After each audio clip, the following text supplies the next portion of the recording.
L'islam est une religion qui vit une crise aujourd'hui, partout dans le monde. Nous ne le voyons pas que dans notre pays. C'est une crise profonde qui est liée à des tensions entre des fondamentalismes, des projets justement religieux et politiques qui, on le voit dans toutes les régions du monde, conduisent à un durcissement très fort. Y compris dans des pays où l'islam est la religion majoritaire. Il y a, dans cet islamisme radical, une volonté revendiquée, affichée, une organisation méthodique pour contrevenir aux lois de la République et créer un ordre parallèle, ériger d'autres valeurs, développer une autre organisation de la société, séparatiste dans un premier temps, mais dont le but final est de prendre le contrôle complet, celui-ci.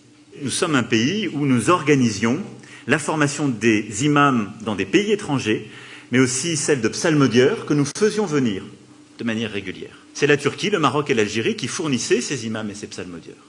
Nous avons décidé de mettre fin à ce système, de manière totalement apaisée, avec les pays d'origine, dont nous sommes convenus avec le Conseil français du culte musulman. C'est que d'ici à 6 mois au plus tard, celui-ci allait finaliser un travail largement commencé depuis plusieurs mois et indispensable. Un travail qui consiste, premièrement, à labelliser des formations d'imams dans notre pays. Deuxièmement, à assumer une responsabilité cultuelle qui sera celle de la certification des imams. Troisièmement, d'écrire une charte dont le non-respect entraînera révocation des imams.